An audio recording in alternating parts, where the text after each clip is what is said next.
Warahmatullahi wabarakatuh. Gimana anak-anak pagi hari ini? Sehat? Bunda akan semua kalian di rumah sehat semuanya, dan selalu ingat jaga protokol COVID ya, diam di rumah, cuci tangan, dan jaga jarak. Anak-anak, baik, untuk hari ini kita mulai pelajaran hari ini dengan bacaan basmalah. Bismillahirrahmanirrahim. Anak-anak, untuk hari ini kita akan belajar mengenai peta ya. Dalam pembelajaran ini tujuan yang pertama adalah kalian bisa menjelaskan tentang pengertian peta.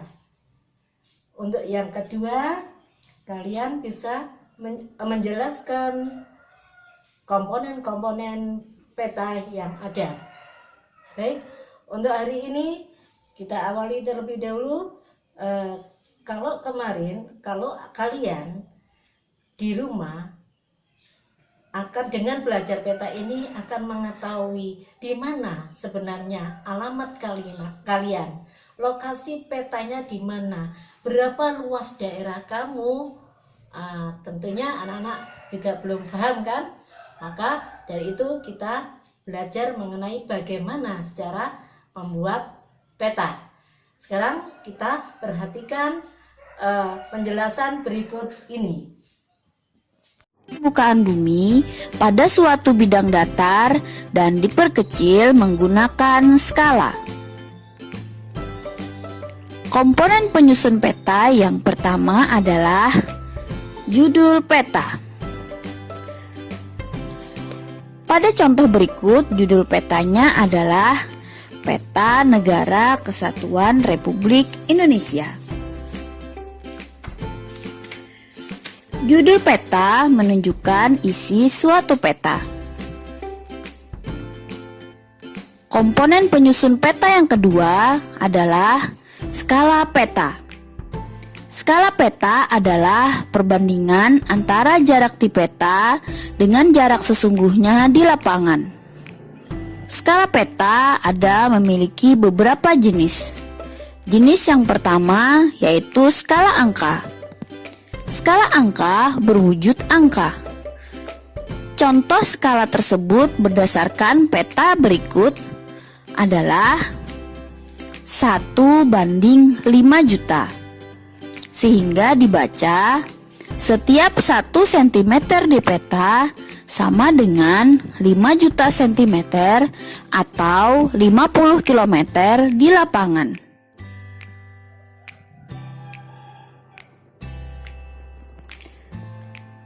Jenis skala peta yang kedua berdasarkan contoh berikut adalah skala garis atau skala grafis. Skala grafis di sini merupakan skala peta yang berbentuk garis. Komponen penyusun peta yang ketiga adalah orientasi utara. Pada contoh berikut, gambar orientasi petanya dapat kamu lihat.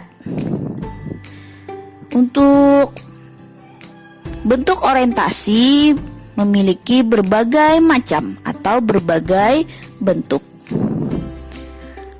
Komponen penyusun peta yang keempat adalah simbol peta. Simbol peta adalah tanda khusus pada peta yang mewakili objek yang dipetakan. Simbol peta memiliki berbagai jenis. Jenis simbol peta yang pertama adalah simbol titik. Simbol titik beragam bentuk, dapat berupa lingkaran, persegi, segitiga, dan lain-lain. Simbol peta yang kedua adalah simbol garis. Simbol garis dapat digambar dalam beragam bentuk dan ukuran ketebalan. Ketebalan garis dapat diatur sesuai dengan kaidah perpetaan. Misalnya, simbol jalan biasanya berupa garis kontinu atau tanpa putus-putus dengan ketebalan sesuai dengan kelas jalannya. Simbol peta yang ketiga adalah simbol warna. Simbol warna digunakan pada peta dengan aturan tertentu. Tidak sembarang warna dapat digunakan untuk objek-objek tertentu karena ada aturan perpetaan. Misalnya, warna perairan diberi warna biru, jalan diberi warna merah, dan lain-lain. Warna ketinggian dan kedalaman disesuaikan dengan objeknya yang menunjukkan adanya perubahan secara teratur dan seterusnya. Simbol peta yang keempat adalah simbol area. Objek yang digambar pada peta biasanya berupa ilustrasi dari objek yang ada di lapangan. Simbol area juga memiliki aturan tertentu dalam pemetaannya. Misalnya, area berupa sawah digambarkan dalam bentuk poligon tertutup yang di dalamnya terdapat simbol tanaman padi. Komponen peta yang selanjutnya adalah garis koordinat. Garis koordinat adalah garis hayal pada peta berupa koordinat peta dalam bentuk garis lintang dan garis bujur. Garis koordinat sangat penting pada peta karena akan menunjukkan lokasi pada peta dibanding lokasi lainnya di permukaan bumi. Komponen peta selanjutnya adalah inset. Inset merupakan peta kecil yang ada pada suatu peta untuk menunjukkan lokasi daerah yang dipetakan di antara lokasi lainnya yang lebih luas. Komponen peta selanjutnya adalah legenda. Legenda menunjukkan keterangan semua objek yang ada atau muncul pada muka peta. Pada legenda inilah, seorang pembaca peta akan mengetahui tentang objek yang ada pada wilayah yang dipetakan. Komponen peta selanjutnya adalah sumber peta. Sumber peta menunjukkan orang atau lembaga yang membuat peta.